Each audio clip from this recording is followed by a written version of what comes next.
Everybody. Hope everybody's doing well. 你们好吗?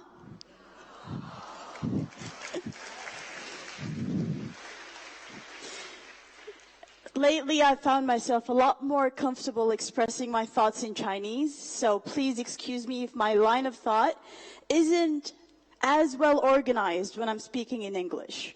But if you bear with me, I promise you will get out of here smiling by the time I end. So, as introduced, my name is Aduun Osman, and I come from a country called Somalia. Any of you heard of it before? Yes, that's not loud enough. Thank you. What do you know about Somalia? That's what I want to know. It's okay. I won't mind. Shout, what do you know about Somalia? 海盗. It's okay, you can say it. Number one, 海盗. Number two? Sorry? Very good. Okay, that's a lot of very good information. There's one thing you don't know about Somalia. Somalia is the land with the most beautiful women in East Africa. Agree?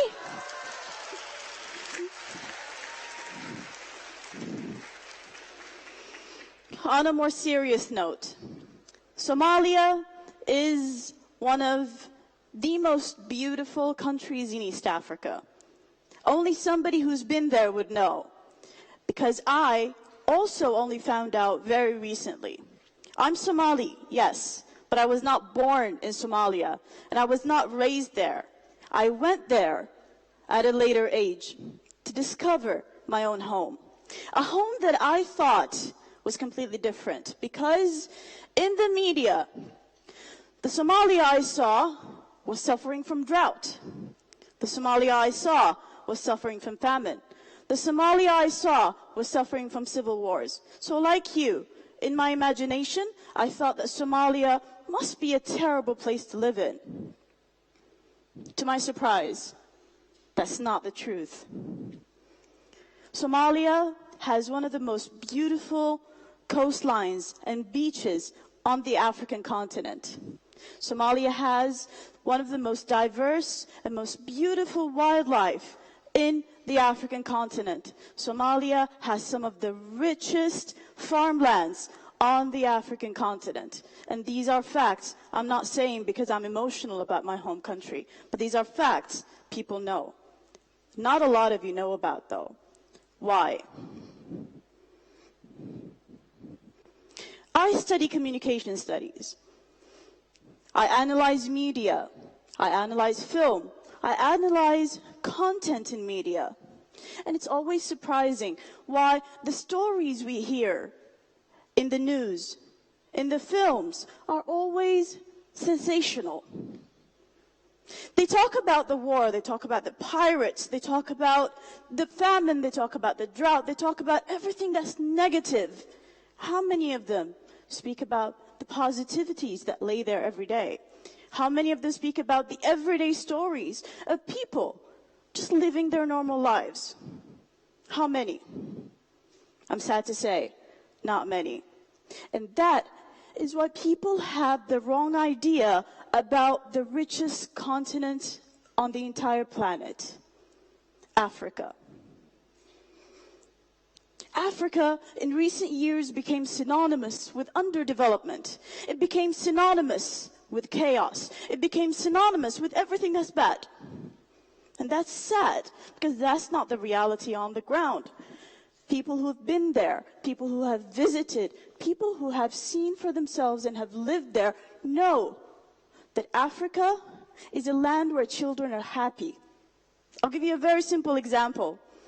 Last year, I went with some of my colleagues to Zanzibar. Anyone from Tanzania? Nice. Zanzibar is one of the most beautiful places I've ever visited. But you know what's more beautiful? The children everywhere are just laughing and smiling and running around. My Chinese friends were surprised, and they just stopped and said, 哎，非洲的小孩很开心哎。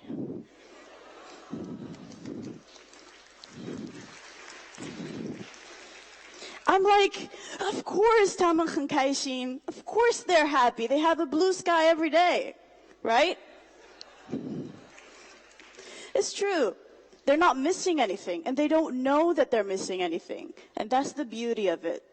Now, we come back to what it is the reality in Africa today. Yes, there is lack of infrastructure connectivity. Yes, there is lack of technological improvement. Yes, there is a lot that's lacking on the continent. But that doesn't mean that poverty was Africa's destiny.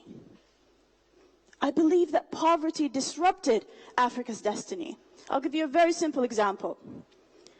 In the 1980s, Somalia was the #1 exporter of bananas in the world. Would you believe that? It was the #1 exporter of bananas in the entire world. Somalia's bananas were amongst the most tasty in the entire planet. Today, we don't have anybody farming. Why? Everybody thinks there's a beautiful life in Europe, in America. They're taking boats, risking their lives, and they're dying because of illegal migration. Because they don't know what they can produce, the wealth they can produce in their own lands, right in their neighborhoods. They don't know the wealth they have. They only see in the media the high rises in New York and the beautiful streets in Paris. Wouldn't you also want to go there? 13 years ago when I came to China, almost all of my Chinese friends longed to go to America, longed to go to Europe. Why? Because they saw those places as extremely developed, as beautiful, as fascinating. Now, what about you young graduates, especially my Chinese friends here at the stage? When you graduate, where do you want to work? Beijing, Shanghai, Shenzhen, right? Am I right to assume that? Yes. Why? Because in 13 years, Beijing, Shanghai, Shenzhen became a lot more beautiful than some of the leading capitals in the world today. Last year, I visited Los Angeles, New York, Washington, London. And guess what? When I sat in the subways in these cities, I kind of felt a lot more comfortable in the subways in Shanghai.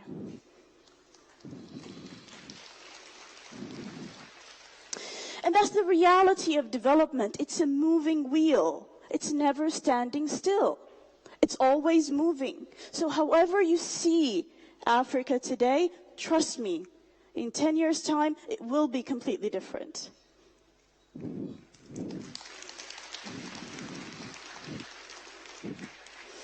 Another example. 13 years ago, I came to China.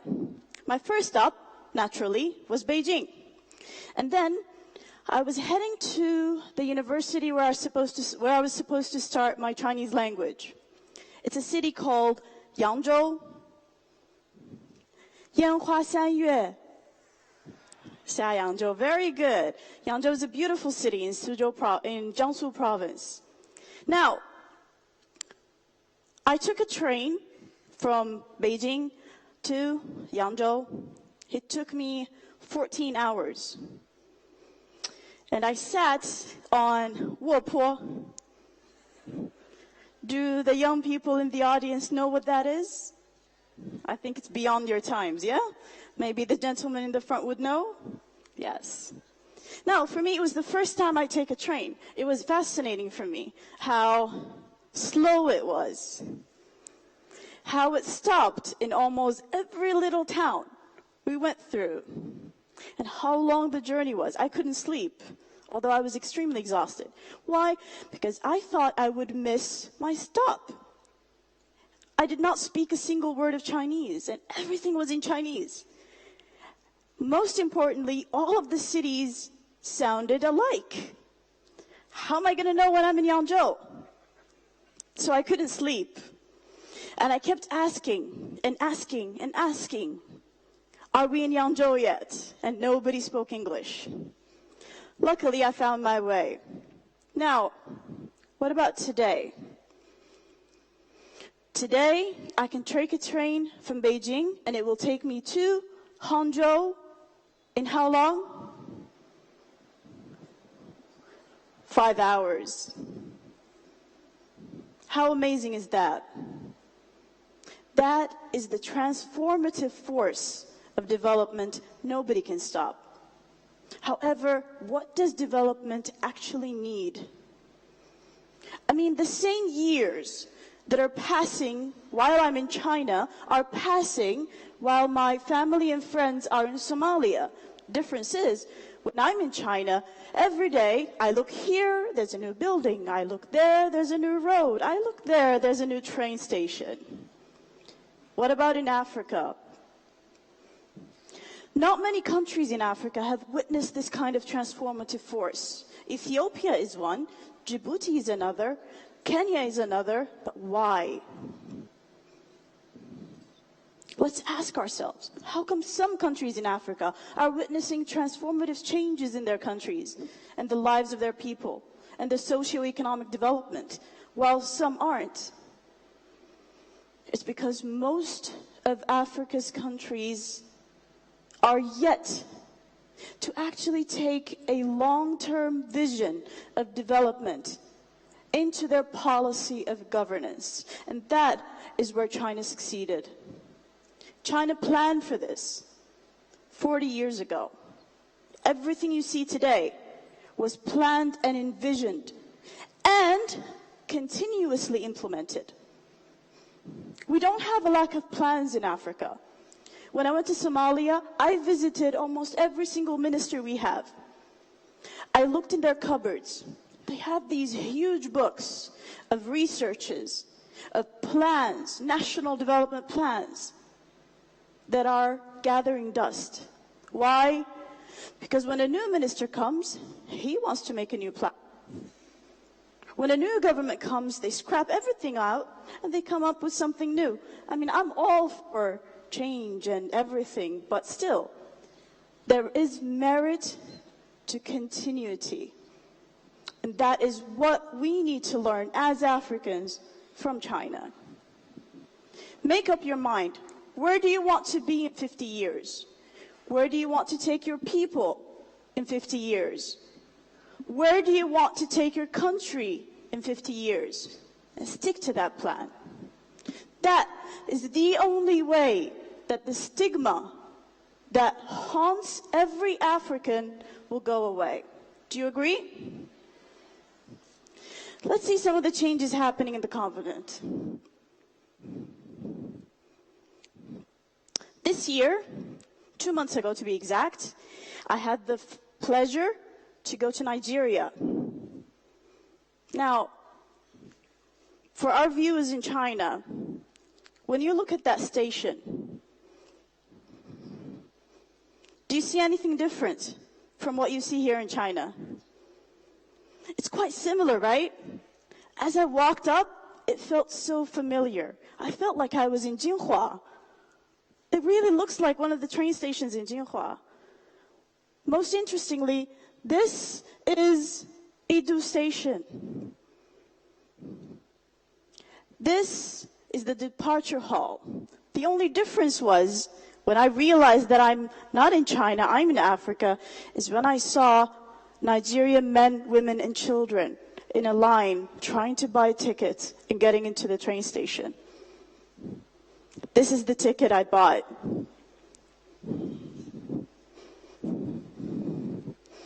And this is the train track that I was about to travel on. And this is the train, made in China, for Africa. This train was completely filled. Completely filled. No single seat was empty. And it's like that 5 times a day, taking people in between Abuja and Kaduna. Its entire length is 186.5 kilometers, and it travels 100 kilometers an hour. When you're sitting inside, it's no different than when sitting in one of the old trains here in China. The only difference is the scenery outside. That is not China. However, this is the change that's happening. This is the change that's happening. And China realized one very important principle. We all live in the same world. We all share the same resources. They're not infinite. They're going to end. It is our responsibility to be responsible in how we use these resources. And it is our responsibility to ensure the quality of life people on this planet are going to live in. And all of that is embodied in one message. Something that's called 人类命运共同体. Building a community with a shared future. What does that mean? It means that my happiness is connected to yours. My prosperity is connected to yours. My life is connected to yours. Because if today I use up all of your resources just to make my own little life better for 50 years, what are my children going to live on after that? Because I've depleted your resources. I haven't created development in your side. So that's how we are interconnected. And that's how we are interdependent on each other. And this is what China realized. I was very fortunate and honored to be a part of this year's POCAC Summit. During the roundtable sessions, leaders from 53 countries spoke their mind about how they viewed their relations with China, how they viewed China-Africa relations, and how they viewed the notion of building a community with a shared future between China and Africa. And it was a unanimous thought that our fates are interdependent, that they all agree if we don't move together, we will go nowhere. In Somali, we have a saying that says, "Far fal madaqda," which means a single finger cannot wash a face on its own. If you want to clean your face, you need 10 fingers, which means we need to all gather together to build up our shared happiness. Thank you very much. Thank you.